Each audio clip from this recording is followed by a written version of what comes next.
عزیزان گرام وقار، اکابر علماء شہر کانپور کے مقتدر علماء ذوی الاحترام منبر نور پر جلوہ بار ہیں۔ خصوصیت کے ساتھ حضرت علامہ مولانا مفتی یونس صاحب، دیگر اساتین ملت، یہ سب منبر پر آج اس بات کے لیے جمع ہیں کہ ایک عظیم نائب رسول، فنا فی الرسول، عاشق رسول حضرت علامہ قاری ریاض احمد حشمتی صاحب قبلہ رحمت اللہ تعالی علیہ کی بارگاہ میں خراج عقیدت پیش کی جائے۔ یقیناً انہوں نے اپنی زندگی کا ایک بیشتر حصہ کانپور میں گزارا، صرف گزارا نہیں بلکہ ایک عظیم ستون کی حیثیت سے کھڑے رہے۔ اہل سنت و جماعت کے شیرازے کو منتشر ہونے سے ہمیشہ محفوظ رکھا۔ اللہ تعالیٰ ان کے درجات بلند سے بلند تر فرمائے۔ عزیزان گرامی وقار، ایک عالم دین دنیا میں ہے تب بھی اللہ نے اس کی عزت رکھی ہے، اور جب وہ زیر زمین چلا جائے تب بھی اس کی عزت باقی ہے۔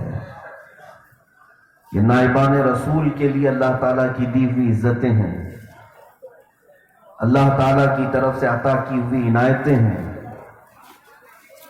اور یہی بات میں نے قرآن عظیم کی آپ کے سامنے تلاوت کی ہے۔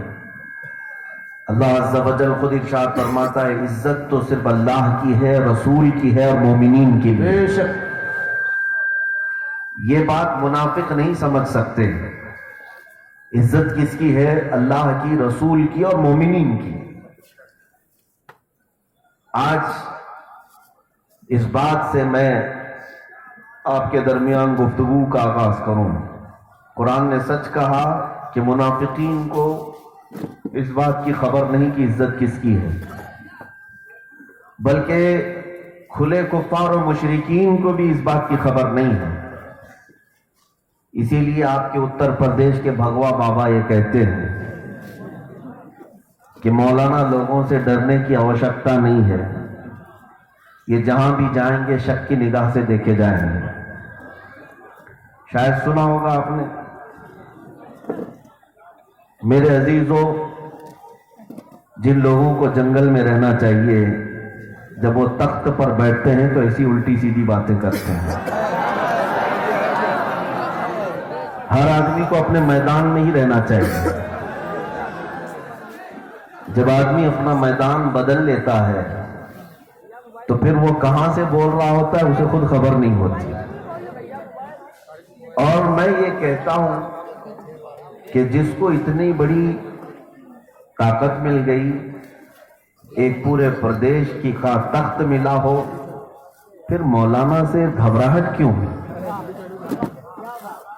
ظاہر سی بات ہے، یہ مولانا لوگوں کی حالت تو یہ ہے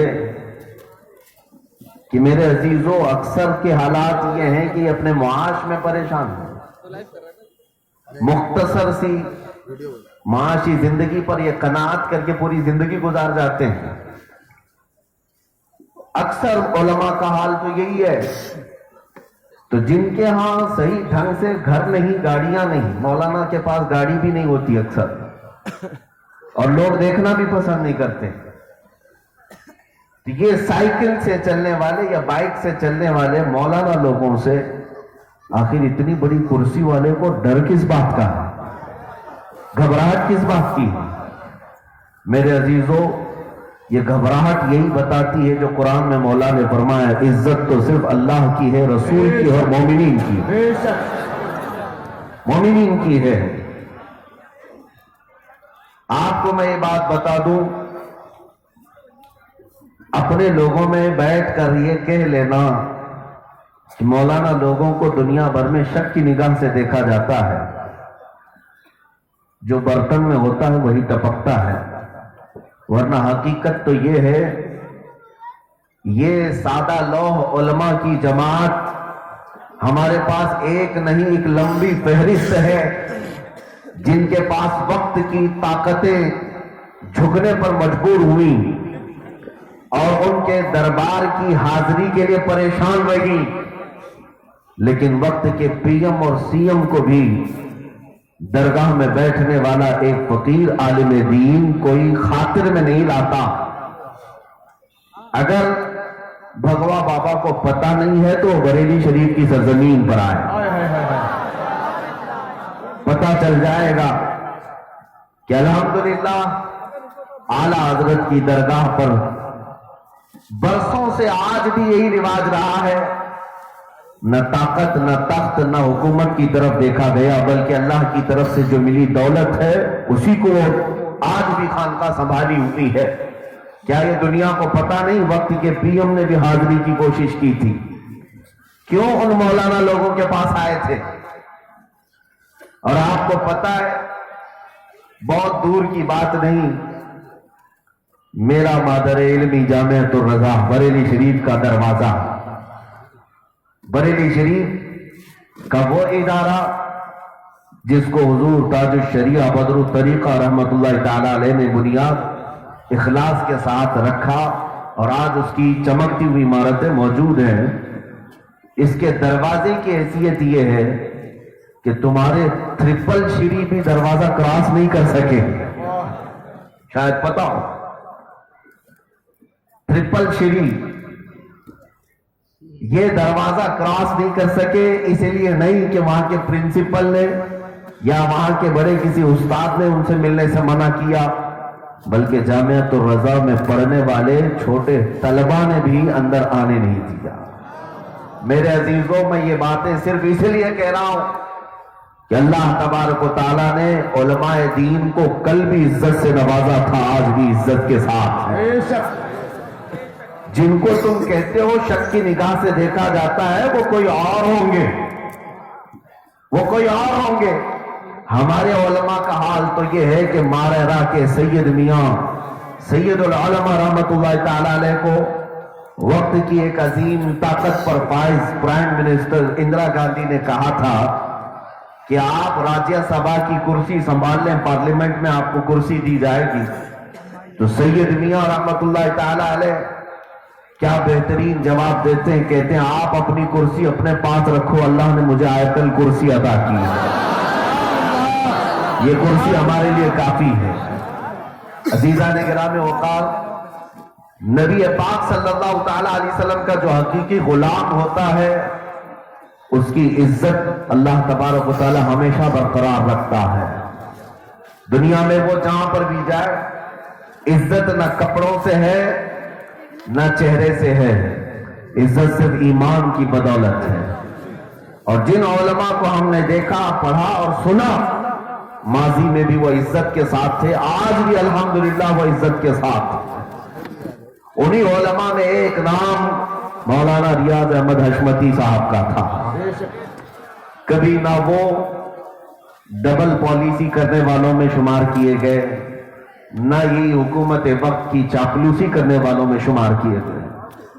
اللہ تبارک و تعالی علماء حق کو اسی طرح ہمارے سروں کا تاج بنائے رکھے۔ میرے عزیزوں، اب میں بات کرتا ہوں مدینہ طیبہ کی۔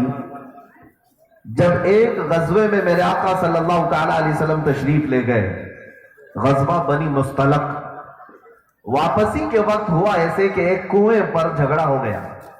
کس کا جھگڑا ہوا؟ حضرت عمر ابن خطاب رضی اللہ تعالیٰ عنہ کے غلام تھے، اور ان کا جھگڑا انصار صحابہ میں سے کسی ایک کے غلام کے ساتھ ہوا۔ دو غلاموں نے جھگڑا کر لیا۔ حضرت عمر کے غلام مہاجرین میں سے تھے، ہجرت کر کے آئے ہوئے تھے، اور انصار مدینے کے رہنے والے تھے۔ تو یہ جھگڑا اتنا بڑھ گیا کہ انصار اور مہاجرین دونوں آپس میں ٹکرا گئے۔ انصار کی جماعت اور مہاجرین کی جماعت کو اس بیچ میں آنا پڑا۔ پھر رسول پاک صلی اللہ تعالی علیہ وسلم جب ان کے درمیان تشریف لائے تو صلح صفائی کے بعد دونوں معاملات ختم ہو گئے، معاملات ٹھنڈا ہو گئے۔ لیکن ایک بات میں کہتا ہوں، اس وقت ایک عبداللہ بن ابی نام کا شخص منافق تھا، جو اپنا نام مسلمان، حضور کی اقتداء میں نماز پڑھنا، جنگوں میں شرکت کرنا سب کرتا تھا، لیکن دل میں حضور کی عداوت اور بغض رکھتا تھا، اس نے کیا کہا جانتے؟ مدینے میں رہنے والا، وہ انصار صحابہ کے ساتھ تھا، جب اس نے دیکھا کہ مہاجرین یہ مکہ سے آئے ہوئے، ان کو 2 سال نہیں گزرے کہ اب ہمارے غلاموں کے ساتھ بھیڑنے لگ گئے، مدینے والوں کے ساتھ جھگڑنے لگ گئے، تو عبداللہ بن ابی کہتا ہے یقولون لئن رجعنا الى المدینة لیخرجن الاعز منها الاذل، اس نے کہا کہ جب ہم مدینے واپس لوٹیں گے تو ہم عزت والے لوگ ہیں، ان ذلیلوں کو پکڑ کر کے ہم نکالیں گے۔ کس کے لیے کہا اس نے؟ وہ انصار صحابہ، جو وہ مہاجرین صحابہ جو مکہ سے ہجرت کر کے آئے تھے، ان کے متعلق عبداللہ بن ابی نے کہا یہ سب ذلیل لوگ ہیں، ان کو ہم مدینے سے نکالیں گے۔ اس میں حضرت ابوبکر صدیق بھی ہیں، حضرت عمر بھی ہیں، حضرت عثمان و علی رضوان اللہ تعالی علیہ مجمعین بھی ہیں، خود رسول پاک بھی ہیں ہجرت کر کے آنے والوں میں۔ جب اس نے یہ بات کہی، توجہ چاہتا ہوں میرے عزیزوں، ایمان کسے کہتے ہیں توجہ سے سن لیں۔ عبداللہ بن ابی نے جب یہ کہا تو یہ بات پھیل گئی کہ عبداللہ بن ابی نے یہ کہا کہ ہم عزت والے لوگ ہیں، جب مدینے پہنچیں گے تو یہ مہاجرین جو ذلیل ہیں ان کو نکال کر باہر کریں گے۔ یہ باتیں آج بھی کی جا رہی نا، مسلمانوں کو نکال دیا جائے گا، ان کو یہاں سے ختم کر دیا جائے گا۔ سورہ منافقون کی آیت ہے یہ، تو اس کے جواب میں اللہ تبارک و تعالیٰ نے آیت بھی نازل فرمائی، لیکن جو معاملہ ایمان کا ہے وہ میں بتاتا ہوں۔ عبداللہ بن ابی جس شخص نے یہ بات کہی تھی، اسی منافق کے بیٹے حضرت حباب صحابی رسول ہیں، حضور پاک صلی اللہ تعالیٰ علیہ وسلم کے ایسے عاشق کہ منافقین میں سے نہیں۔ باپ منافق تھا، بیٹا کامل مومن تھا۔ حضرت حباب قریب آئے، حضور پاک صلی اللہ تعالیٰ علیہ وسلم سے عرض کیا، یا رسول اللہ صلی اللہ تعالیٰ علیہ وسلم، مجھے خبر ملی ہے کہ میرے باپ نے اس طرح کی بات کہی کہ مدینے لوٹیں گے تو عزت والے ہم لوگ ذلیلوں کو نکالیں گے۔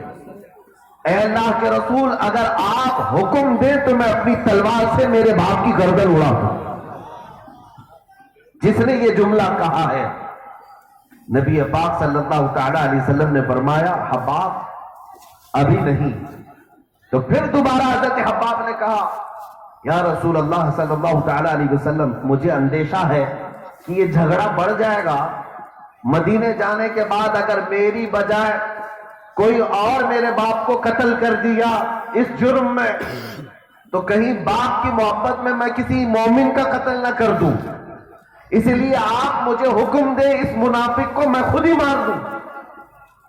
کس کے بارے میں کہہ رہے ہیں؟ سگے باپ کے متعلق کہہ رہے ہیں۔ میرے عزیزوں، تمہیں خبر بھی ہے کہ ایمان کسے کہتے ہیں؟ جو نبی پاک صلی اللہ تعالی علیہ وسلم کے لیے یہ جملہ استعمال کیا، ڈائریکٹ نبی کو نہیں کہا تھا، لیکن اشاروں میں کہا تھا کہ یہ ذلیل لوگ ہیں۔ بیٹے نے اس بات کو ہرگز پسند نہیں کیا بلکہ قبول نہیں کیا۔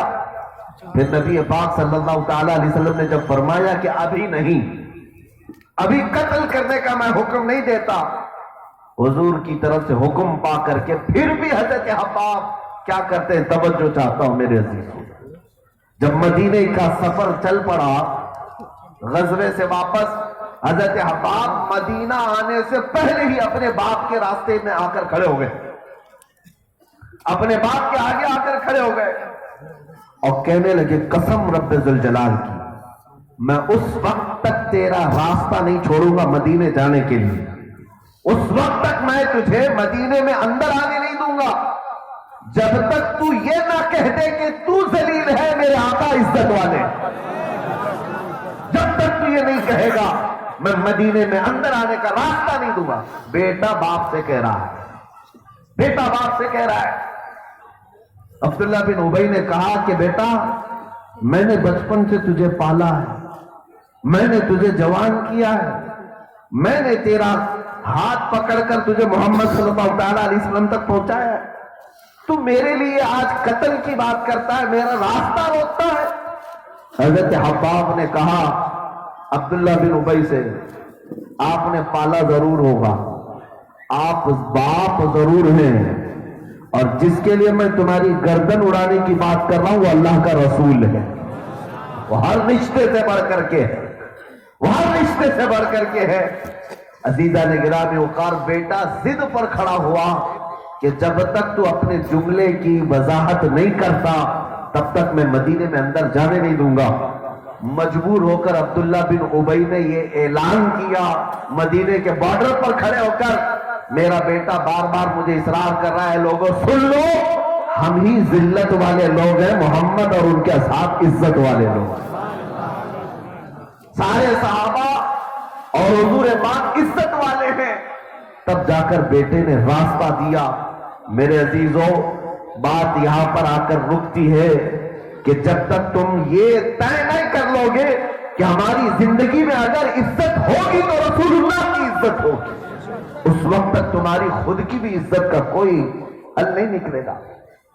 آج ہر کوئی اپنی عزت کے لیے پریشان ہے. تمہارے ساتھ اگر کچھ معاملات ہو جائے تو تم پریشان ہو جاتے ہو, لیکن آپ کو پتا ہے تمہاری عزت کس چیز میں مضمر ہے. اقبال نے کہا تھا آبروئے ماں ز نام مصطفیٰ است, ہم سب کی عزت و آبرو نبی پاک کے نام سے ہے. اگر اس نام کی حفاظت کرو گے اللہ تمہاری عزت خود بلند کرے گا.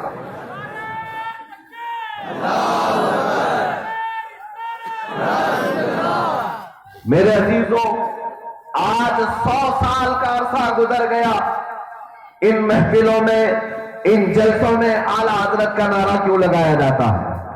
100 سال گزر گئے, ہم میں سے کس نے اعلیٰ حضرت کو دیکھا؟ کون ہے جو ان کے زمانے کا یہاں پر بیٹھا ہے؟ نہ دیکھا ہے نہ ملا ہے, باوجود اس کے ان کے نام کے نعرے ہی مجموع کو گرم کرنے کے لیے کافی ہوتے ہیں. کیوں؟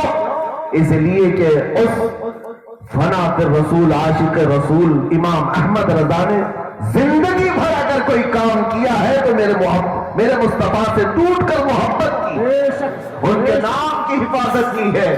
جہاں نبی پاک صلی اللہ تعالی علیہ وسلم کے نام پاک کی طرف کسی کا ہلکا بھی توہین کا اشارہ ہوتا, ان کا قلم جلال میں آتا تھا.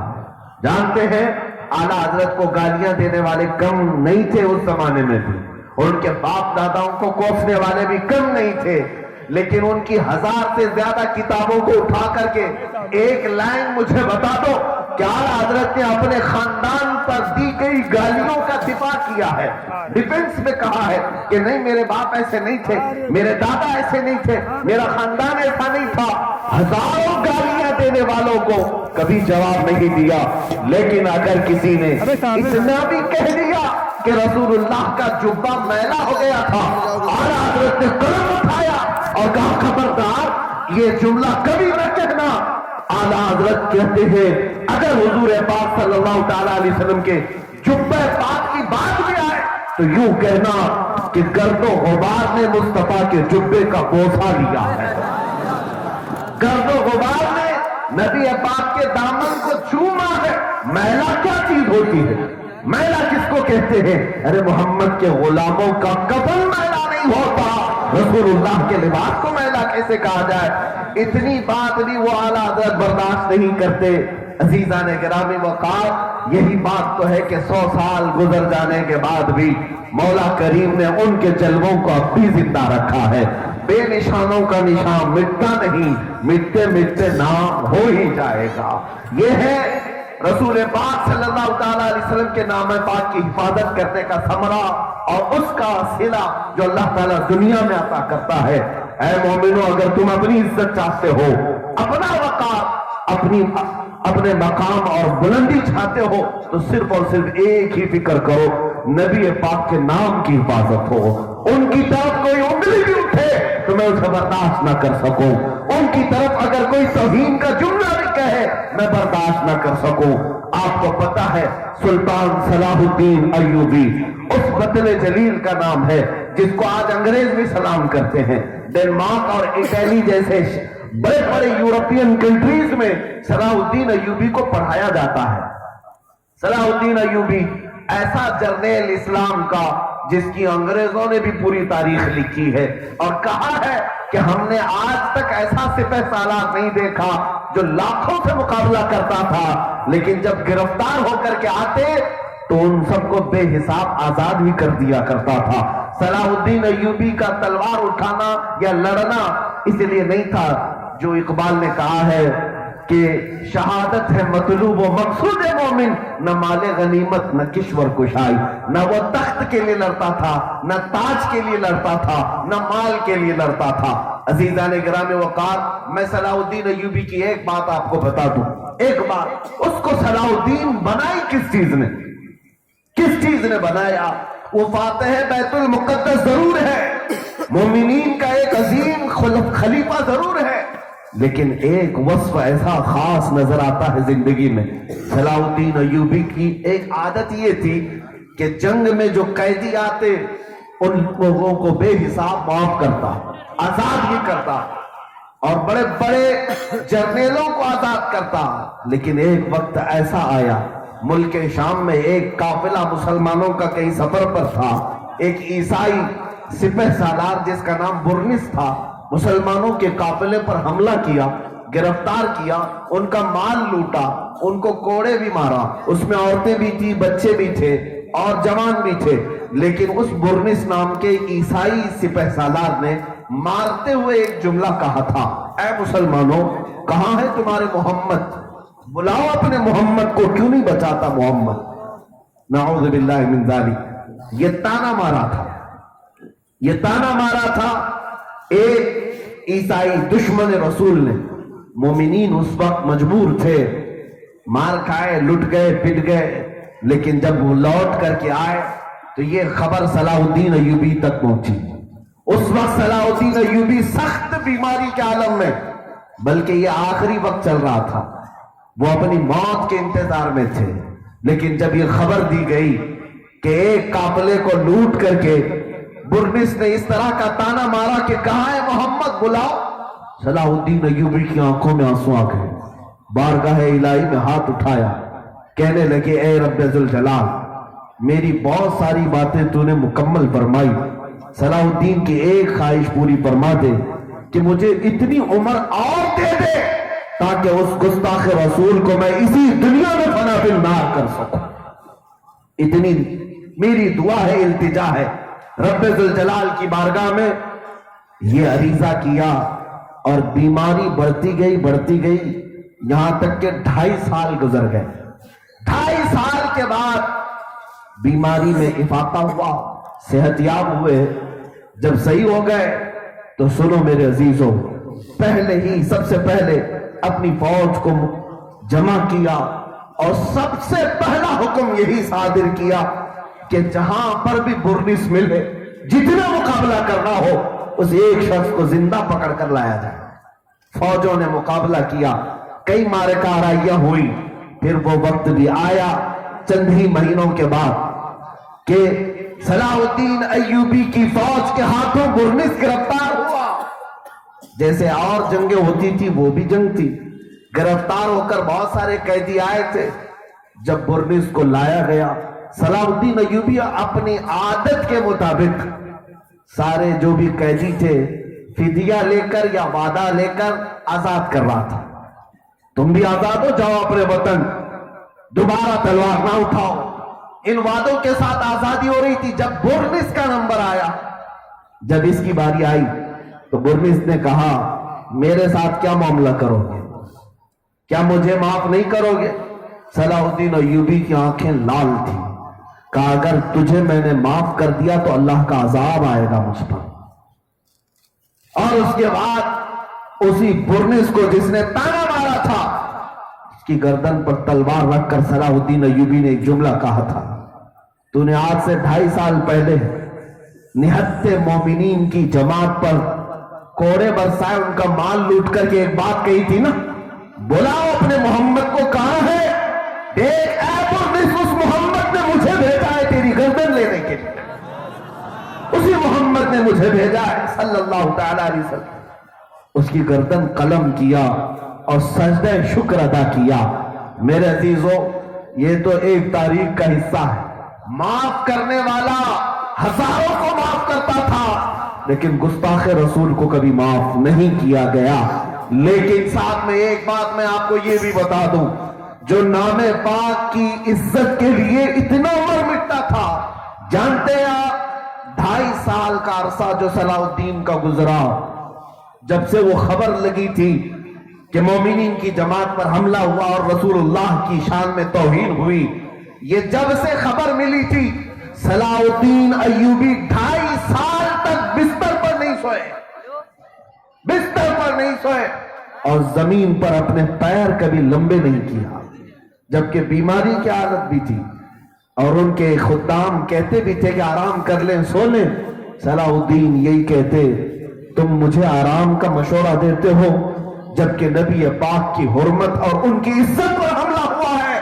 کل بروز قیامت اگر مجھ سے سوال ہو جائے، اے صلاح الدین میرے نام کی توہین ہوتی تھی اور تو اپنے بستر پر سویا پڑا رہتا، میں رسول پاک کی بارگاہ میں کیا جواب دوں گا؟ یہ وہ وصف خاص ہے جو صلاح الدین کو فاتح اسلام، فاتح بیت المقدس بنائے گا۔ میرے عزیزوں، آپ کیا سمجھتے ہیں خلفائے اسلام اور ماضی قریب کے یا ماضی بعید کے جو عظیم